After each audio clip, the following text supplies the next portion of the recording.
আজকে আমরা যেটা আলোচনা করছি সেটা হচ্ছে কফ বা কফ কি জিনিস বা ফ্লেম কি জিনিস বা অনেক সময় আমরা মিউকাস বলি, হ্যাঁ, হিন্দিতে বলগাম বলে অনেক সময়। তো অল দিস থিংস এটা কি সেই নিয়ে আলোচনা করা। কফ হচ্ছে আমাদের গলার মধ্যে যে কোনো ফ্লুইড যদি আসে, যে কোনো ধরনের তরল পদার্থ, সেটা কিন্তু মানে যেটা আমি সোয়ালো করছি না, যেটা আমি গিলে ফেলছি না, মানে জল খাচ্ছি, ওটা কফ হবে না। কিন্তু এছাড়া যদি ন্যাচারালি গলার মধ্যে যে কোনো ফ্লুইড আসে, ওটাকে আমরা কফ বলি। তবে সেটার সঙ্গে লালা বা থুতুর একটু তফাৎ আছে। মানে যেটা আমার লালা গ্রন্থি থেকে আসে থুতু, অনেক সময় আমরা সোয়ালো করি, সেটাও গলাতে আসে, সেটাও কফ। সো এনি ফ্লুইড, এনি যে কোনো তরল পদার্থ যেটা গলাতে আসছে, যেটা আমরা গলায় ফিল করছি, বুঝতে পাচ্ছি, তাকে বলা হয় কফ। কফ আসার কারণ হচ্ছে যদি আমাদের দেখতে হয়, এটা প্রথমে ইনফেক্টিভ হতে পারে, মানে ইনফেকশন থেকে হতে পারে। যেমন ইনফেকশন কোন কোন জায়গাতে কফটা আসতে পারে, সাইনাসের থেকে সবচেয়ে কমনলি আসে। কারো যদি সাইনাসের অসুখ থাকে, তাহলে মানে নাকের দুপাশে আমাদের চেহারার মধ্যে অনেকগুলো হাওয়া ভর্তি জায়গা থাকে, তার মধ্যে কফ জমে। সেই কফগুলো নাকের পেছন দিয়ে গলাতে নেমে আসে, সেগুলো সাইনাসের জন্য সেই কফগুলো তৈরি হয়। সেটা হচ্ছে একটা কারণ। দ্বিতীয় কারণ হচ্ছে আমাদের চেস্টে কোনো যদি ইনফেকশন হয়, বুকের মধ্যে কোথাও যদি ইনফেকশন হয়, যেমন নিউমোনিয়া, নিউমোনাইটিস অনেক সময় বলে, অনেক সময় নানা ধরনের ধরুন অন্য কিছু ইনফেকশনও হয়, অনেক সময় টিবি জাতীয় হয়। সেই সব ক্ষেত্রে আমরা কাশির সঙ্গে সঙ্গে কাশতে কাশতে বুকের থেকে কফটাকে ওপরে তুলে আনি। সেটা যখন গলায় আসে, তাহলে গলায় কফ আসতে পারে সাইনাসের থেকে ওপরে নেমে, বা বুকের থেকে চেস্ট ইনফেকশন যাকে বলা হয়, তার থেকে আমরা কাশতে কাশতে গলার উপরে যদি তুলে আনি সেটাকে, তাহলে এই দুটো ভাগ দিক থেকে ইনফেক্টিভ বা ইনফেকশনের কফ আসতে পারে।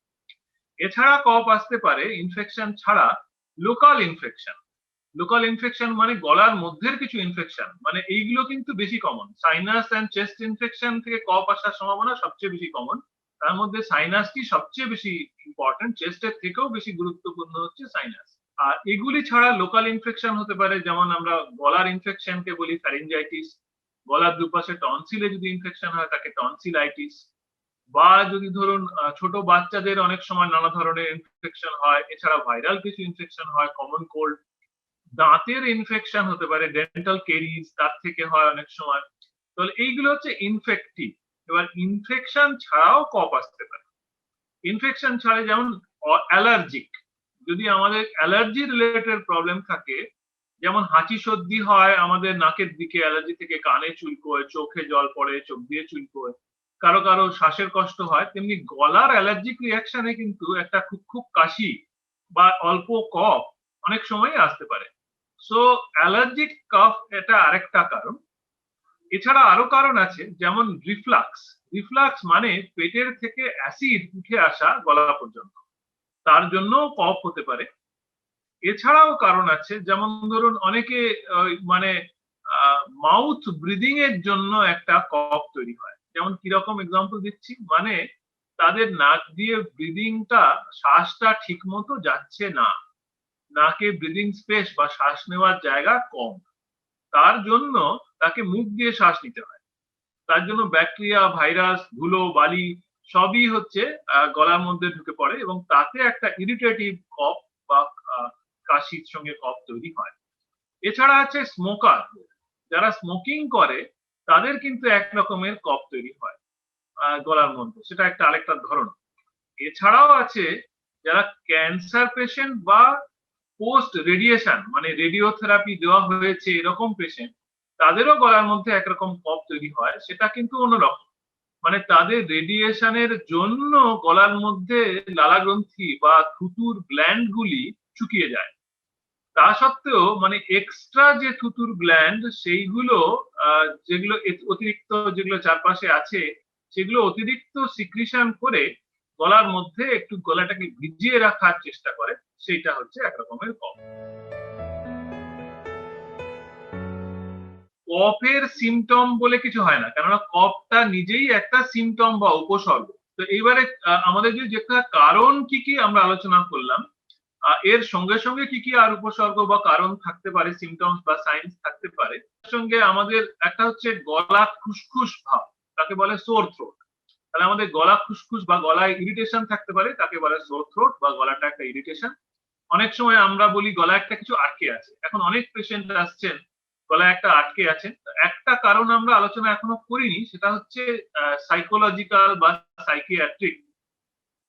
মনের মধ্যে আমাদের যদি কোনো অবসাদ, ডিপ্রেশন বা অ্যাংজাইটি কিছু থাকে, তখন আমাদের অনেক সময় মনে হয় যে গলার মধ্যে কিছু একটা আটকে আছে, আমরা গিলতে পারছি না। মনের সমস্ত কষ্টটাকে আমরা গলার মধ্যে ফোকাস করি, এবং অল্প অসুবিধা যদি অ্যাকচুয়ালি থাকে, সেটাকে আমরা অনেক বড় করে ভাবতে শুরু করি। সেটাও এক রকমের কিন্তু কারণ। তাহলে আমাদের এর সঙ্গে গলা খুসখুস থাকতে পারে, গলায় কিছু একটা আটকে আছে, কোথাও কিছু ইরিটেশন হচ্ছে, এটা থাকতে পারে। খাবার খেতে গেলে, খাবার গিলতে গেলে ব্যথা হচ্ছে, এরকম হতে পারে। তাকে আমরা বলি থ্রোট পেন, যাকে গলা ব্যথা। থ্রোট পেন অনেক রকমের হয়, মানে মাইল্ড হতে পারে, অল্প স্বল্প ব্যথা, অনেক সময় খুব বেশি, একেবারে গলা ঢোক গিলতে পারছি না। আরেক রকম হয় গলাটা জ্বালা করছে। জ্বালা মানে যে কোনো খাবার বা ঝাল বা গরম খাবার খেলে, বা অনেক সময় অ্যাসিডিটি থেকে গলাটা জ্বালা জ্বালা ভাব হয়। অনেক সময় গলায় ইনফেকশনেও গলাটা জ্বালা জ্বালা ভাব হয়, তাকে বার্নিং সেন্সেশন বলা হয়। তাহলে এইগুলি আছে। এছাড়া একটা জিনিস আছে post nasal drip. Post nasal drip মানে নাকের পেছন দিয়ে গলায় কফ নেমে আসছে, মানে আমরা যদি এরকম করে টানছি তাহলে কফটা গলায় আসছে, সেটা একটা সিমটম, যেটা একটা তার সঙ্গে থাকতে পারে, তাহলে আমরা বুঝতে পারি। এছাড়া হচ্ছে যদি অ্যাসিডিটি বা রিফ্লাক্স থেকে হচ্ছে, তাহলে মুখটা টক টক বা তেতো তেতো লাগবে, সাওয়ার বা বিটার টেস্ট। তাহলে এরকম যদি হয়, তাহলেও কিন্তু আমাদের আমরা বুঝতে পারবো যে কি কারণে হচ্ছে। সেই নানা কারণ অনুযায়ী আমাদের নানা ধরনের সিমটম দেখা দিতে পারে। কফ থাকলে অনেক সময় লাং ইনফেকশন বা চেস্টের ইনফেকশন থাকতে পারে, কিন্তু মেনলি লাং ইনফেকশন বা চেস্টের ইনফেকশন থেকে হয় না। মেনলি এটা সাইনাসের থেকে হয়, অ্যাসিডিটির থেকে হয়, অ্যালার্জি থেকে হয়। তাহলে ধরুন আমরা যদি বলি 70% ইএনটির অসুখে হয়, 30% লাং ইনফেকশন বা চেস্ট ইনফেকশন থেকে হয়, মানে 30% চেস্টের থেকে ইনফেকশন থেকে হতে পারে। কফের যদি আমাকে চিকিৎসা করতে হয়, তাহলে কিন্তু আমাকে জানতে হবে কফটা কোথা থেকে আসছে, মানে সোর্সটা কোথায়। তাহলে আমাকে জানতে হবে কফটা সাইনাসের ইনফেকশন থেকে আসছে, না চেস্ট ইনফেকশন বা বুকের থেকে আসছে, না আমাদের থ্রোট ইনফেকশন বা টিথ ইনফেকশন থেকে আসছে, বা আমাদের দেখতে হবে এটা তৈরি হচ্ছে আমাদের কোনো অ্যাসিডিটি থেকে, অ্যালার্জি থেকে, এগুলোর থেকে হচ্ছে কিনা, বা মানসিক কারণে বা সাইকিয়াট্রিক প্রবলেমে এরকম কিছু, বা মনের কোনো ডিপ্রেশন বা অ্যাংজাইটি থেকে আমার মনে হচ্ছে।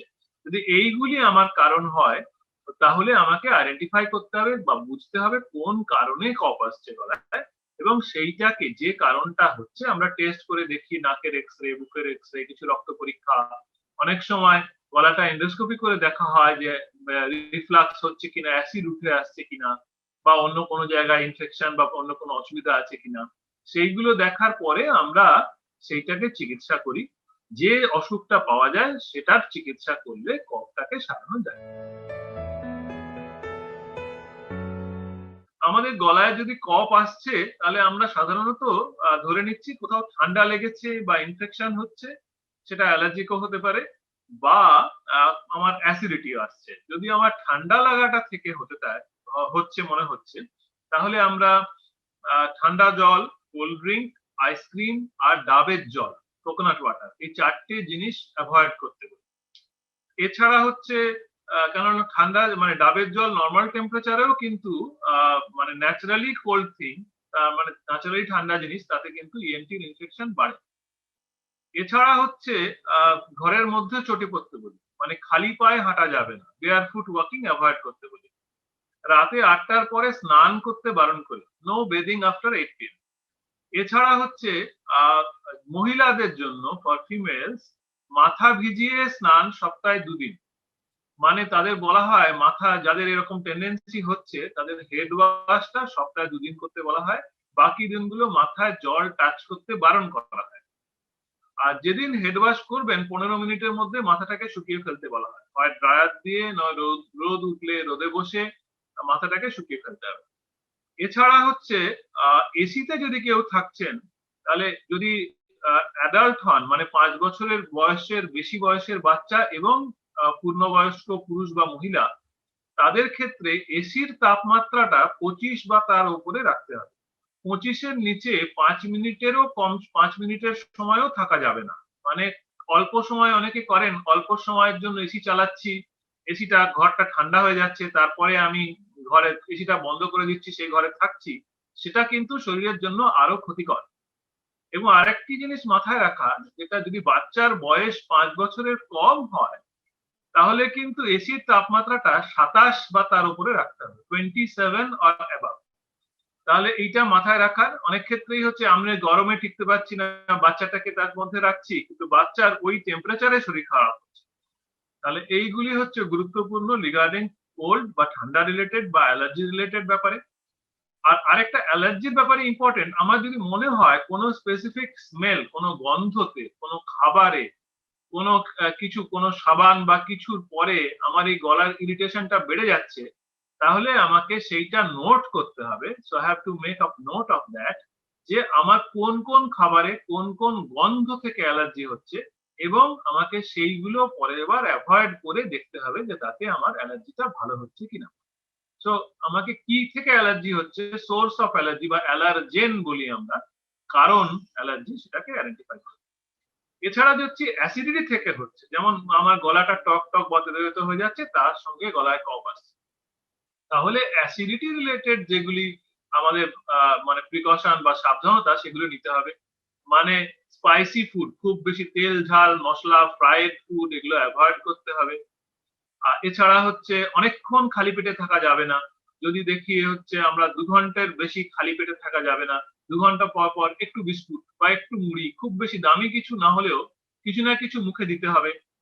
এছাড়া হচ্ছে আমাদের অনেক সময় স্লিপের প্যাটার্ন, মানে আমরা অনেক রাত জাগলে ঘুম যদি না হয়, তাহলে অ্যাসিডিটি টেন্ডেন্সিটা বেশি হয়।